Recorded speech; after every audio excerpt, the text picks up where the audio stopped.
Schengen Germany के मुल्क में जाने का बहुत ही सुनहरी और खूबसूरत मौका जून 2024 में यूफा मैचेस होने जा रहे हैं, फुटबॉल मैचेस। और इन मैचेस की टिकट्स परचेज करके अगर आप वीज़ा अप्लाई करते हैं तो बहुत ज़्यादा चांसेस हैं इसमें ट्रैवल कर सकते हैं, आप वीज़ा हासिल कर सकते हैं। और किसी भी शेंगन कंट्री में अगर आप वीज़ा हासिल कर सकते हैं तो आप जर्मनी के अलावा दीगर कंट्रीज़ में भी जा सकते हैं, फ्रांस, इटली, जर्मनी, बेल्जियम या दीगर किसी भी कंट्री में जो कि शेंगन कंट्रीज में आती हैं। ये किस तरह से वीजा आप अप्लाई कर सकते हैं, कौन कौन से डॉक्यूमेंट रिक्वायर्ड होंगे, क्यों इसकी वीजा रेशो जो है कंपैरेटिवली ज्यादा होगी, ये तमाम तर चीजें आज मैं आपको इस वीडियो में बताऊंगा। काइंडली वीडियो को एक दफा पूरा देख लें, उससे क्या होगा तमाम तर क्वेश्चंस जो हैं वो आपके इसी वीडियो में क्लियर हो जाएंगे, तब आपको ये तमाम बातें मुझसे दोबारा नहीं पूछनी पड़ेंगी। अच्छा जी, सबसे पहले तो मैं आपको ये बताता चलूं कि अगर आप टूरिस्ट वीजा कैटेगरी में वीजा अप्लाई करते हैं कि आप टूरिज्म पॉइंट ऑफ व्यू से जा रहे हैं, ऑल्दो ये भी टूरिस्टिक पॉइंट ऑफ व्यू से ही वीजा होगा, लेकिन इसमें वीजा अप्लाई करना का जो आपका कंसिडरेशन है, मकसद है, वो कुछ अलहदा होगा।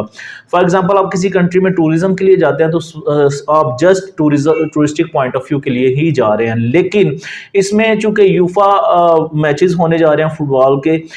जून के महीने में 2024 में, तो इस तरह ये होगा कि अगर आप टूरिस्ट वीजा अप्लाई करते हैं तो आपके पास एक बहुत ही जबरदस्त मौका है एम्बेसडर को बताने का कि हम जी फुटबॉल मैचेस जो है वो देखने जा रहे हैं। इसलिए इसकी वीजा रेशो जो है वो comparatively as a touristic point of view से जो हम अप्लाई करते हैं उससे कंपैरेटिवली ज्यादा होगी, क्योंकि आपके पास एक खास मकसद है जिसके तहत आप जर्मनी ट्रैवल करना चाह रहे हैं। अगर आप गुज़िश्ता साल देखें तो रशिया में भी वर्ल्ड कप मैचेस हुए, ओलंपिक मैचेस हुए, फीफा वर्ल्ड कप मैचेस हुए पिछले दिनों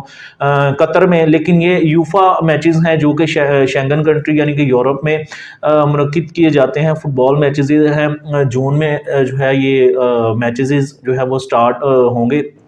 अच्छा, इनकी अब टिकट्स की बात की जाए, टिकट्स करंटली जो हैं आप परचेज कर सकते हैं, लेकिन मैं आपको सजेस्ट करूंगा कि आप अगर टिकट्स जल्दी परचेज कर लें तो वो आपके लिए बेहतर होगा, क्योंकि बाद में इस तरह से होता है यहाँ तो टिकट्स जो सीट जो है वो ख़त्म हो जाती हैं, यहाँ टिकट्स की जो रेट है वो बहुत ज़्यादा एक्सपेंसिव हो जाता है, क्योंकि स्टेडियम का A, B, C कैटेगरीज की जो सीट्स हैं वो अवेलेबल होती हैं, तो कोशिश करते हैं लोग कि टिकट्स पहले ही परचेज कर लें। तो अमूमन बाद में जब आप परचेज करते हैं तो आपको कंपैरेटिवली मुश्किल से और एक्सपेंसिव टिकट जो हैं वो मिलती हैं। आप इस वीज़ा को बाय सेल्फ भी अप्लाई कर सकते हैं, टिकट आप अपने ऑन पर भी परचेज करते हैं, और अगर आप हमें कहेंगे तो हम भी आपके टिकट्स परचेज करके वीज़ा अप्लाई आपका कर सकते हैं। अच्छा जी, जर्मनी वैसे भी मैं लोगों को सजेस्ट करता हूं, क्योंकि जर्मनी का वीज़ा जो है ये इंटरव्यू बेस्ड वीज़ा होता है। अमूमन आप दीगर कंट्रीज़ का वीज़ा जब अप्लाई करते हैं तो इंटरव्यू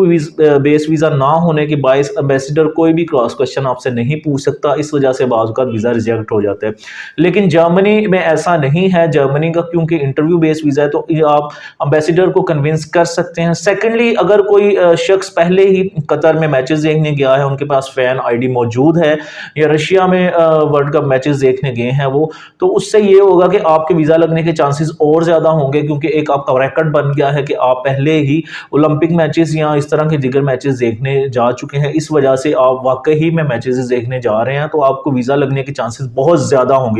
सेकेंडली, अगर आपका बिल्कुल फ्रेश पासपोर्ट है तब मैं आपको सजेस्ट नहीं करता, आपके पास ट्रैवल हिस्ट्री होनी चाहिए, और अगर ट्रैवल हिस्ट्री नहीं है तो अभी जून का बहुत दूर है, आप अभी अपनी ट्रैवल हिस्ट्री बना सकते हैं एक दो कंट्रीज की। सेकेंडली,